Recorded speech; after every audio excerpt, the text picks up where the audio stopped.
Hi everyone, I did more reading today on John Maxwell, the 21 most powerful minutes in a leader's day. And day 3, the question that John asks us to ask ourselves is, what lids can we lift? The thought for today is, some lids can be lifted by the leader.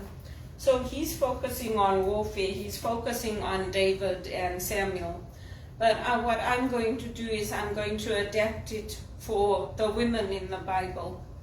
So with Mother Mary, what she did was, first she lifted her own lid. She said yes to God's plan for her. She said yes to following God's will in her life and joining her life with Saint Joseph. And then she lifted the lids of those around her. So she went and she spent time with her cousin, Elizabeth. Elizabeth was expecting a baby in her old age. She went and she spent time with her and she helped her. And then through that and her having Jesus and nurturing Jesus, raising him, Jesus lifted the community. And he didn't only lift the lids for his own people, the Jewish people, he lifted the lids for everybody. And even the people that hated him, the Syrophoenician women, the rich women that came to him, he helped her with her daughter. So we too have to look at our lives, what we can say yes to God in our lives with. Some of us are not going to be having children. So whether that's God's will for us, we have to accept it. But we can lift the lid on our life. Maybe we can look into getting an education, or we can look into using our skills in the community. We can look for ways to grow our own skills and change our own lives, and then change the lives of those around us, whether it's our friends, our family, by being an example to them, by using our own actions and also our persuasion. And then after that, we can lift the lids of the community. We can help our own communities in Canada where we are, and we can also help the northern communities. We might not be able to do much, but we can do a little bit. When I go to the grocery store, I give $2 to the charity. Some months they have the option to buy a bag of a meal that has a bag for a family, and it's $5. So sometimes I'll do that. Other times I'll make a small donation to Cam Williams because he covers the tennis, and I listen to the tennis on Tennis Talk, and millions of us do. So that's small ways that I try to do it in my own life. And those are small things, small actions all add up, and that's how things change in societies, in organizations. And I remember once I bumped into my old boss at the library, and we were talking and we were laughing, and the librarian was like, shh, shh. And he's like, oh, it's like we're in high school. And we had a laugh about it. But you know, that's another thing. You can lift a lid, or you can lighten a mood by having a sense of humor. You can lift a load or lift a lid by doing something nice, invisible acts of kindness. And those are small ways that we can change our world around us, and we can make a difference. It doesn't have to be something big. We can say yes to God in little ways in our lives. So when I read John Maxwell's books, I try to think of women leaders, women in the Bible, women examples, because I'm not interested in war. I'm not interested in warfare, and I'm not interested in war. So I try to focus on applying it in other ways. The same thing with the One campaign. I can sign one petition, I can send one email, I can meet with one MP. I can do one thing that eventually our combined actions affect those around us, and then they affect the broader society. And that's how I try to do things with anything. With my courses, when I started taking my spiritual direction courses, I only started taking one or two at the beginning. And then slowly, I was guided by Sister Kathleen Flynn as to which courses to take, which ones to not take. And then towards the end, when she left, then I had Father Michael Kalachik. So he advised me and he guided me. And I have been able to help to lead retreats at Regis College with our community there. And then from there, I've been able to help in my church, and I've been able to help with online retreats. So I look for those opportunities. They don't come up often. It's not often you'll see the Jesuits asking for people to get involved or to help, because they have a big pool of talented people already. But when they do ask for lay people to get involved like me, I always try to opt in. And I like to do it because that's what I train to do. That's what I like to do.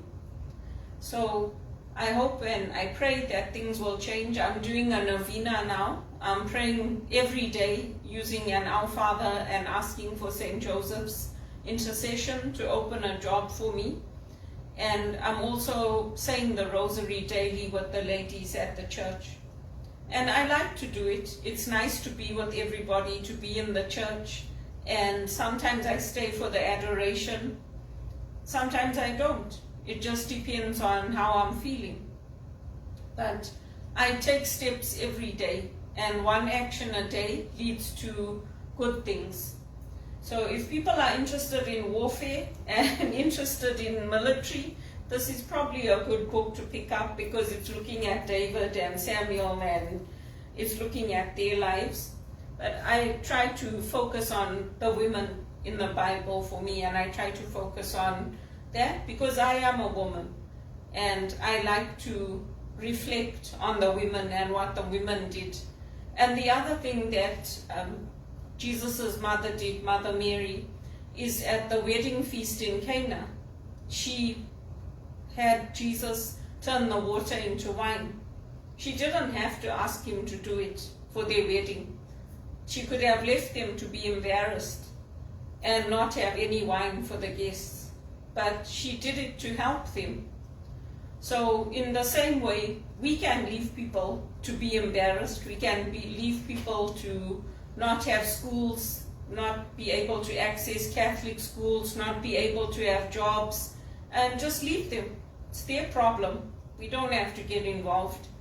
Or we can say, well, we don't have to get involved, but we do it for God's glory, and we leave it in God's hands. And God sees everything. I've done a lot of speaking here for the Nelson Mandela Children's Fund. I've helped in the schools here. And the way that I speak, the way that I think is confident, to them it's like, oh, she's sweet, she's not confident. But I know that I've had to change, because the people I worked with when I first came to Canada are not the people I'm working with now. So I'm very different compared to how I was when I first came to Canada. And I try to adapt depending on where I am, who I'm working with, what I'm doing. It's a very, we call it upside down. The Christianity turns the world upside down, because you'll find that in a lot of things, like in the traditional cultures of like investment banking and the legal firms and all that, they want people to treat them with white gloves, like, oh, now we've made it to the executive level, so you are here to wait on us. But with the executive I worked with, it was the opposite. So it's like, I'm here at the top now, but I'm here to serve and to help to grow my team. I'm here to help to make things better. So it's a very different mindset.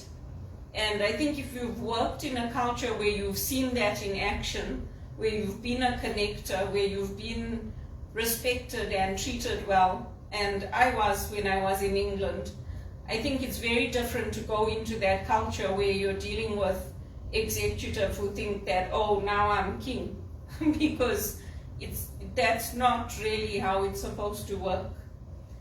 But anyway, it's different here. So it's a different culture. They have this thing where they say, oh, you're just an intern, don't think anyone cares about you. And interns have died in investment banking because of this attitude. The same way I lost my hearing, part of my hearing, and the same way I got anxiety in the call center. It happens because of the attitude, well, just do your job, hurry up and do it. So some managers are good, some managers will understand and they'll talk to the workforce management or they'll talk to HR and they'll say, no, Belinda's doing a good job, she's taking longer because of X, Y, and Z.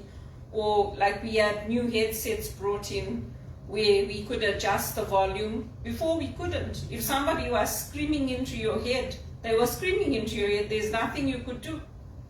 So there are things that we can try to do for ourselves. I was always raised to speak up. If there's a problem in the workplace, speak up so it can be addressed and fixed. I was never ever told just do your job until I came to Canada. So, you know, it's very interesting. But if they don't want things to change, if they don't want things to get better, then, you know, I'm just going to keep quiet and do my job because they don't want to know. If they want to know and they want my help, they want me to come in and apply my HR skills, apply what I know, I'm happy to do it.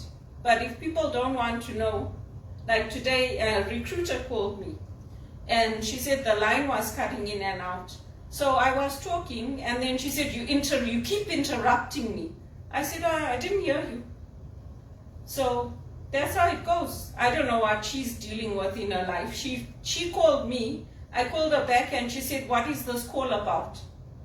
So I said, you called me about an opportunity. And she's like, oh yes. So you see, it's a cultural adjustment coming here. Sometimes they try to trick you. Sometimes they want to see how you're going to respond. So I just do my best. And that's all I can do. But I came here from England and it was very different there compared to how it is in Canada.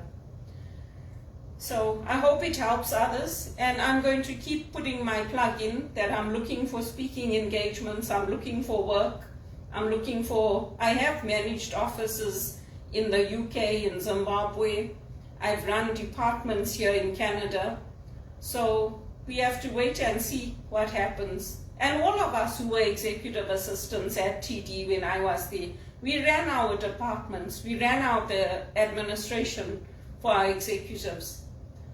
So that's how it goes. But that's what I did on that chapter and that's how I reflected on it. And I hope it helps others.